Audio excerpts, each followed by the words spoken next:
Too many people focus too much on the numbers. Who cares if you get 1 million new fans on Facebook or reach 1 million people on Twitter if they're the wrong people and your business isn't growing? After high school, popularity alone is useless. If you want to grow your business faster, you need to be productively popular with the right people. This video will show you how to do exactly that. Welcome to 8 Unedited Minutes, brought to you by Nimble.com. I'm here with Viveka Von Rosen, LinkedIn and branding expert. Thank you so much for being here, Viveka. Absolutely, my pleasure. And I'd love to talk to you about the last rant we went on that I think people need to hear about, and really a lot of people might be thinking about, is on social, the difference between are you popular or are you productive? Oh my gosh, yes. Where does that start with you? People, it's not how big it is, it's how it's the quality, right? So with me, I mean, I do a lot on LinkedIn, obviously, and we work a lot with LinkedIn Publisher. I love LinkedIn Publisher.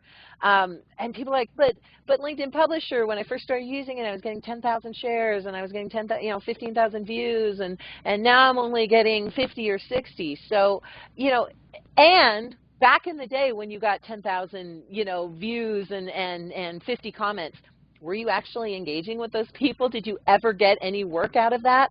So my reaction is LinkedIn Publisher is great, and you have to use it as a platform to engage with your network, and hopefully it gets amplified, and you can engage with other people's networks. But the first question I always get is like, can you get me on Publisher?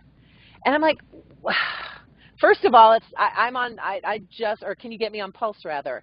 I just got on Pulse for an article that I wrote, and it got like 550 views. Well, I have enough strategies in place. I can get 550 views anyway. I don't need Pulse.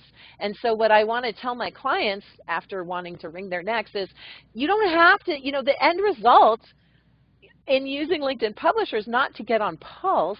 The end result is to get your post in front of enough people that you start to engage with those people, that you start a conversation with those people, that you get on the phone with those people, and that you close those new people as a new client. And that could be with only 50 people viewing your Pulse article, or your Publisher article, but it's the right 50 people. And so, yeah, it's not about popularity. It's not about how many views your article gets. It's about what you do with the people who view your article. How are you engaging with them? Are you following up with them? Are you even keeping track of your comments? Are you taking an opportunity when someone asks you a question in your comments to respond to them, to get on the phone with them, to answer their question, and to convert them into a client? It's all about being productive with the content that you create on LinkedIn, not about how many views you get necessarily.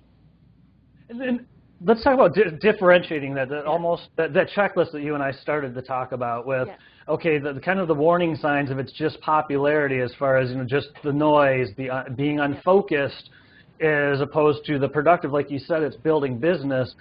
What do you think about floating that middle line? Because there is in the middle. You can be really popular with the right people. It's just a matter of people don't differentiate, and how should they look for those warning signs or start to get realigned? Yeah, I mean, one of the things that drives me nuts on LinkedIn is you get these updates that get millions and millions of views, likes, and shares. And most of those views, likes, and shares are people going, or not likes, but views and comments are people going, this isn't appropriate for LinkedIn.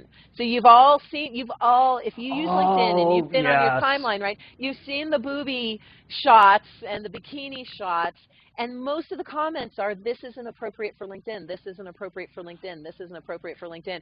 And yet it's clickbait. It's still sitting at the top of your timeline because everyone's feeding it. Everyone's commenting on it, and with the way the algorithm works, the more something is viewed and commented on, higher it's going to show up in your timeline, and it's going to keep showing up, and it drives me nuts.